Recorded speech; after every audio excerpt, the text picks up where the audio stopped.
Z. Wadu, penghuni rumah sekaligus paman Gerson, 29 tahun, korban tewas dalam musibah kebakaran di Denpasar menceritakan detik-detik menegangkan amukan di Jago Merah. Pergantian hari dari Kamis 8 Januari 2026 ke Jumat 9 Januari 2026 yang seharusnya menjadi waktu istirahat tenang menyongsong hari yang baru berubah menjadi tragedi memilukan. Kebakaran hebat melalap tempat tinggal di Jalan Tukat Gangga Gang Tirta Gangga, Denpasar Selatan, geri seorang pemuda yang dikenal taat beribadah berpulang dalam kejadian nahas itu. Z. Wadu menceritakan detik-detik mencekam saat api mengepung tempat tinggal mereka. Ia mengisahkan bagaimana maut menjemput keponakan yang sudah dianggap sebagai anak kandungnya itu di saat-saat yang sangat tragis. Z. Wadu mengaku saat kejadian dirinya tengah tertidur karena kondisi kesehatannya yang menurun selama 2 hari terakhir membuatnya harus mengonsumsi obat dan beristirahat lebih awal sekitar pukul 19 WITA. Saya tidur karena dibangunin, kalau nggak saya nggak bangun.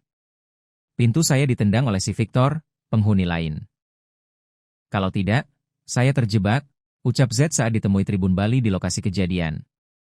Victor, yang baru saja pulang bekerja sebagai pengemudi ojek online sekitar pukul 23.00 WITA, adalah orang pertama yang menyadari ada yang tidak beres.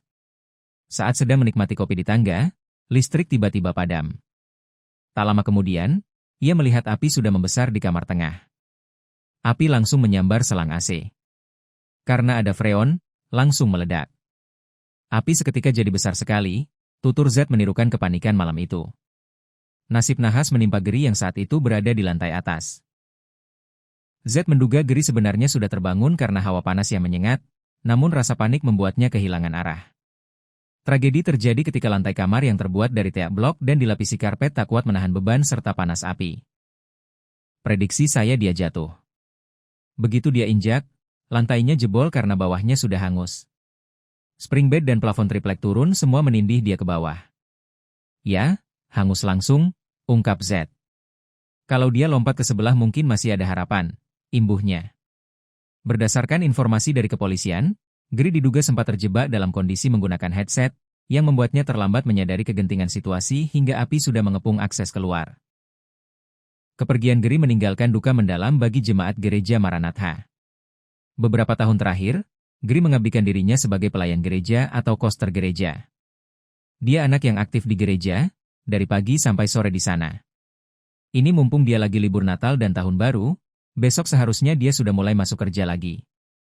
Tapi ternyata, kata Z tak melanjutkan kalimatnya. Kini, tak ada lagi harta benda yang tersisa bagi Z. Wadu. Seluruh isi rumahnya ludes dilalap si Jago Merah yang dipicu oleh korsleting listrik. Ia hanya sempat menyelamatkan sebuah kotak kecil berisi barang berupa surat berharga dan ponsel dengan cara melemparnya keluar saat api mulai mendekat. Baju pun tidak ada yang tersisa.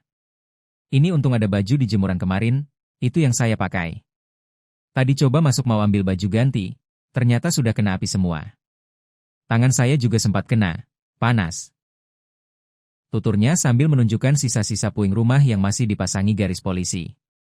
Untuk sementara, Z harus mengungsi dan bermalam di pos jaga terdekat atas tawaran kepala lingkungan setempat, sembari menunggu langkah selanjutnya di tengah duka kehilangan keponakan tersayang.